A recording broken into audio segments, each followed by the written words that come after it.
Hello, welcome to the lore of Braunhaven.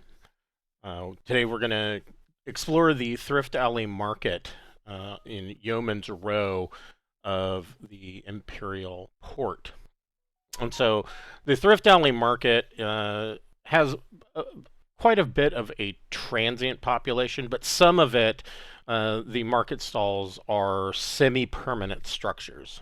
These are things that you will generally always find, although they may not always be run by the same people when you come through different points.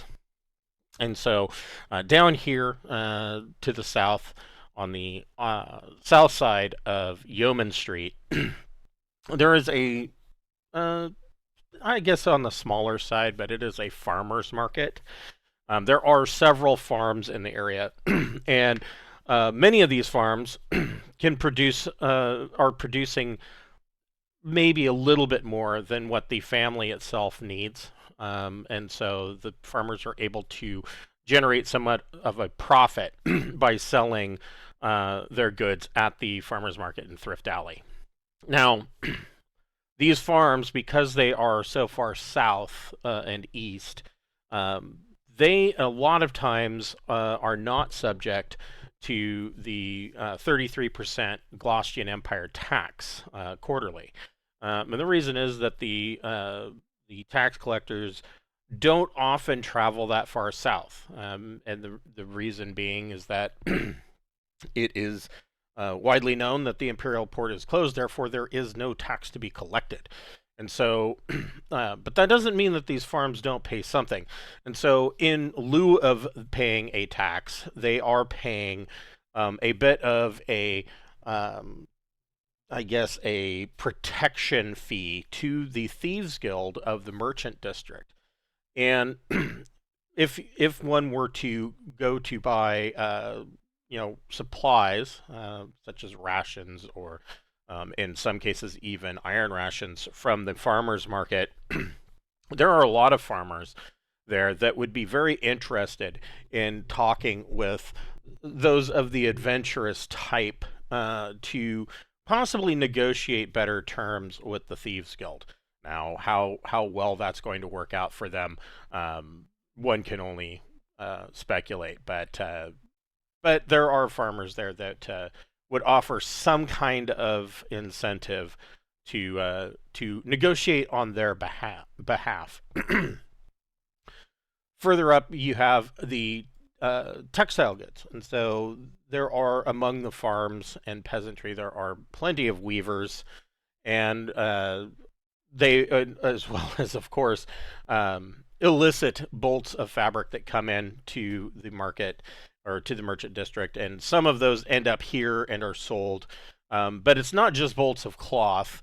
There are wicker busts that are set up of entire clothing suits, fine dresses, suits, even commoner, more common clothing. Although some of these are frequently seen to have tears and cuts and sometimes bloodstains on them. So buyer beware. There are, in addition to these outfits, numerous little racks that have jewelry and you know rings and things of that nature. Some of the necklaces and whatnot may have broken clasps. In other cases, you may only find a single earring instead of a set. And so there are, of course, hat pins and tie pins and gemmed buttons and all manner of things that have been looted or found that have possibly fallen off the back of somebody's cart somewhere that are for sale here as well. On the opposite side, there are, of course, the fresh herbs and apothecary that has numerous herbs and things for sale. You could probably pick up healing potions, both the standard and critical variety, or superior variety. And between these two, this intersection here, there are a plethora of pickpockets, and they they will maneuver between any crowds that are shopping, attempting to lift people's purses. Now, the biggest downside is that some of Some of the stall owners will actually tip off some of the pickpockets to let them know who their bigger spenders are. And so this way, the pickpockets actually know exactly who to target rather than just randomly going after a number of people. Further up, you have the street buskers, and this is actually these tents and stalls have a number of small ready-made foods, kebabs and sausages, things of that nature. um, Mostly kebabs, just simple to eat foods. Sometimes there are breaded shellfish, things of that nature. And there are street buskers. Now, the leader, the leader is probably not the right word. Unofficial leader is a man named Harper Bellstrom, and he is a bard, and he is an ex-adventurer himself. And the other street buskers kind of defer to him to be the face of the group, and Bellstrom will sometimes uh, sell the services of the street buskers to people that are in need of assistance, and difficult jobs that only they can do. The group, of course, includes acrobats and and bards and probably more than a couple of thieves, possibly even an assassin. But all we really know about is Harper himself, and he sells the group's services to the highest bidder. Across from the street buskers and the food tents, there is a round tent with a small wooden sign that just simply says Lady Amelia's Fortunes. And it says, Fortunes told, destinies revealed.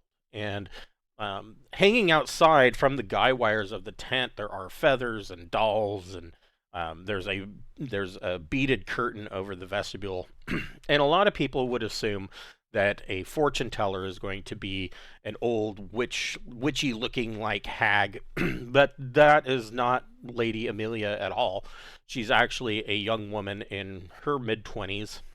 She has thick raven black hair, and she's wearing a tight-fitting lavender dress with a high slit up one thigh that looks like it may have been an afterthought. And she is very skilled at the use of fortune cards. Now, fortune cards, they are frequently used by both those that are skilled in actual divination magic, but they're also frequently used by charlatans. And fortune cards, and this is an in-game mechanic for the referees. Fortune cards, you can use a regular deck of playing cards, and using this chart, your players can draw cards. You lay them in a cross-like pattern of 3 up and down and 1 to each side in the middle.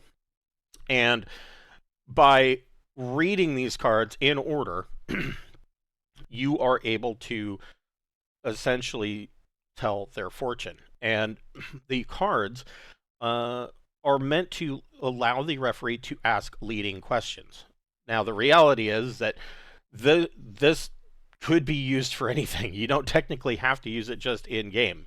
You could sit around at a party and tell people's fortunes, and you will get fairly good results using this because you're asking leading questions, and the people that you're asking the questions to are going to give you some kind of answer that is going to tell you some vague piece of information that when you bring it up, it will blow their minds, and they think that you can read their future. It's not. It's just a very, very old con game that people have been using for ages. And those charts are actually included in the book Tacidantulus's Tantalizing Tower, and you can use those in your game. They're also available in a treatise of magic and spells.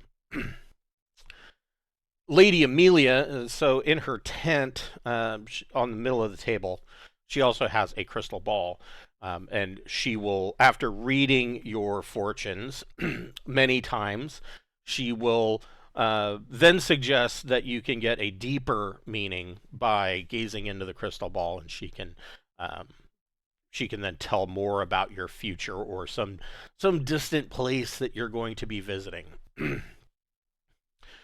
This may or may not be a complete hoax, but the service is offered. Further up, there is this is probably the most permanent tent of the Thrift Alley Market, is the ale tent.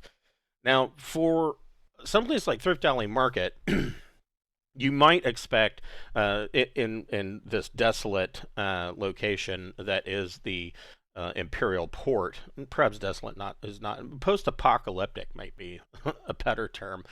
You wouldn't expect much fare, but nothing is further from the truth. One thing that pirates and brigands and bandits all like to do is they like to drink, and in a lot of cases, they will make their own brews and wines and whiskeys and brandies. And actually, some of it is actually pretty good. Just because they're making it on their own doesn't mean that they haven't experimented with it long enough for it to not be of a higher quality. And so the ale tent has a fairly large variety of mead, wine, rum, whiskey, ale, and they don't really serve a whole lot of food. There are a couple of gambling tables in the tent for games of dice and cards, and most of the food actually comes from across the road over here, where this is a sausage vendor. And they have the front is there are sausages hanging, and you pick whichever one you want, and they will cook it right there. And the front actually has tables that are set up with multiple jars of wild mustard and different sauces that you can put, sauerkraut, things like that. It is probably best to not ask what meat is being put into the sausage. In fact, whoever is working will, if that question is asked, they will tend to be very elusive and will attempt to avoid the question. So, as in many cases, that is something that is probably better. It's better to just not ask. Just enjoy your sausage. So that is it for the Thrift Alley Market. Next week, we will be talking about possibly the worst inn in all of the Galatian Empire, and that would be McDonald's Inn. And it is located where the Yeoman's Row starts to meet the docks district. So it is in a rougher part of town. So until next time, thank you for watching, and we'll see you on Tuesday.